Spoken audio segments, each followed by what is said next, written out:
All right, since taking office in January 2011, Florida Attorney General Pam Bondi has fought against mortgage and Medicaid fraud, stood up for the state rights over health care, battled to shut down dangerous pill mills, and taken on human trafficking. Is that all?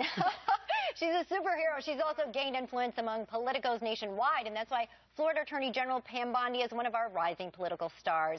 Welcome. Thank you. I'm so happy to be on the new couch. It's brand new. Congratulations. Helping us break it in. Thank you. Thank you. First female AG. That's incredible. First female AG in the country, only Republican female in the country. You burst on the national scene, really taking on health care. What did that do for your profile? Well, you know, you just go into this doing what you know is right.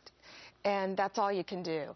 And I fought as hard as I could. I firmly believe that this is unconstitutional. And at least the Supreme Court told us that you cannot force someone to purchase a product simply by being alive.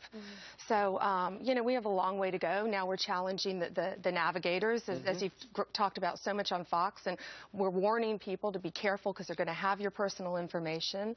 Right. And we're having a hard time getting an answer. Well, the Supreme Court, through the administration of Lifeline, figuring out a way to keep it legal. There's a brand new poll out, a Fox News poll, that talks about how concerned are you about your health care under the new Affordable Care Act. Look at this. 43%, rather 43% very, 25% somewhat. So you get 68% of people who are worried about their health care. That's right. And that's exactly right.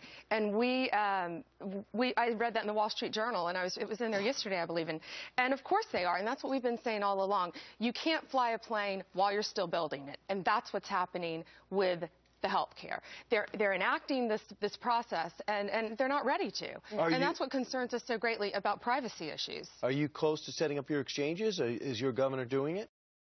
No. In Florida, we are not. We're doing the federal exchanges. Right. No, we did not agree to the Medicaid expansion in Florida. So now we have navigators coming into our state, and they're not doing background checks. They're not doing fingerprints.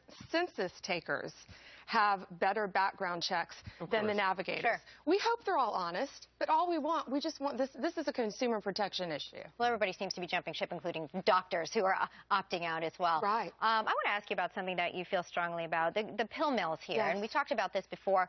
I remember going down and investigating myself in terms of K2 and the drugs that kids are getting their hands on. These are synthetic drugs, though. They are.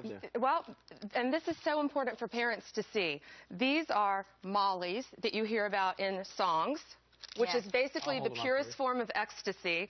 And parents need to know, look at these. These are targeted towards kids. Look at this. They look like Happy. That's an LSD, acid, heroin. Right, that looks like Pac-Man. The newest ones that I don't have with me, it's called cotton candy, and it feels like cotton candy. If you saw this in your child's backpack, you wouldn't think twice. Are these outlawed across the states? They are outlawed in Florida, and now they're being sold under the counter by unscrupulous store clerks, and we are taking them out left and right because our kids are overdosing on these, and this is so dangerous, and parents need to know. And it says not for human consumption, but everyone knows with their food. Of course, and we have children overdosing constantly. This is the newest thing, the designer drugs, and kids look at that packaging and they don't think it's dangerous. Sure, easy to hide. Right? So easy to hide. Easy to get. And good luck, too. You're running for re-election, which yes, thank you. You obviously feel like you got a good battle ahead of you and a strong cause. One of the rising stars in the Republican side. Thanks so much for joining us, Pam. Thank you. And thanks for everything for Wounded Warriors. Hey, no problem. All right, and by the way, tomorrow we're going to meet a political rising star. Hailing from the Buckeye State, Ohio's Secretary of State, John Husted, is going to be joining us live.